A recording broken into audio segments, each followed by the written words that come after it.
ముందుగా రైతు సోదరులకు నమస్కారం. ఇంతవరకు ఎవరైతే మన ఛానల్ సబ్స్క్రైబ్ చేసుకోలేదో వాళ్ళంతా ఒకసారి హెచ్ఆర్ ఆల్ క్రియేషన్స్ అని టైప్ చేసి సబ్స్క్రైబ్ చేసుకోండి, లైక్ చేయండి, కామెంట్ చేయండి, షేర్ చేయండి. అలాగే బెల్ ఐకాన్పై క్లిక్ చేయండి, మీకు ఎల్లప్పుడూ నోటిఫికేషన్స్ అనేవి అందుతాయి. ఓకే, మనం ఈరోజు ఉన్నాము కాటన్ పత్తి పొలంలో ఉన్నాం ఈరోజు అయితే. సో ఈ పత్తి విత్తనాలు నాటి 15 రోజులు అవుతుంది. సో ఈ మొక్కకు వచ్చేసి పచ్చదోమ అలాగే పేను ఈ రెండు మాత్రమే ఉన్నాయి. ఇంకోటి ఏంటంటే యాక్చువల్గా ఈ 15 రోజులు పైర్లు ఏవైతే ఉంటాయో ఈ పత్తిలో ఎక్కువగా పేను అలాగే పచ్చదోమ మాత్రమే కనిపిస్తుంది.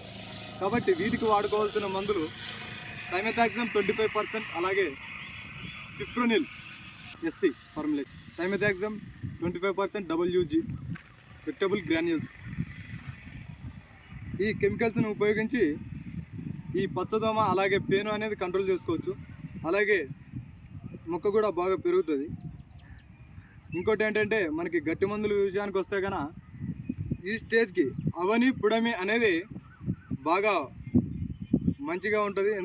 అవనిలో వచ్చేసి ఆముదం పిండి, గానుగ పిండి, వేప పిండి అలాగే బ్యాక్టీరియాలతో అవని అనేది తయారవుతుంది. కాబట్టి ఈ పంటకు వచ్చేసి ఇది ఒక దిబ్బ ఎరువులాగా అనేది ఉపయోగపడుతుంది. అనేది భూమి సారవంతాన్ని పెంచుతుంది. అవనిలో ఈ పోషకాలు ఈ మిశ్రమాలు ఉంటాయి కాబట్టి అవనిని ఉపయోగించుకోవచ్చు. సో పడుతుంది అనమాట. అలాగే పుడమిలో వచ్చేసి సూపర్ పొటాషియం హ్యూమేట్ ఉంటుంది. ఇది వచ్చేసి మొక్క యొక్క వేర్లను దృఢపరుస్తుంది, అలాగే మొక్క పెరిగేటట్టు చేస్తుంది. మంచి కలరు, రంగు కానీ, కాయ గింజ ఉంటుంది కదా, గింజ నాణ్యత కానీ, మొక్క కానీ బాగా పెరుగుతుంది. ఇప్పుడు అవన్నీ పుడమి వేసుకోవడం ద్వారా ఇటువంటి లాభాలు అయితే ఉంటాయి. యాక్చువల్గా మనకు వేరే మందులతో పోలిస్తే ఇది చాలా బెటర్ అవుతుంది. ఎందుకంటే ఇది ఇవాళ విషయం. ఇంతటితో సమాప్తం. నమస్కారం, ధన్యవాదాలు.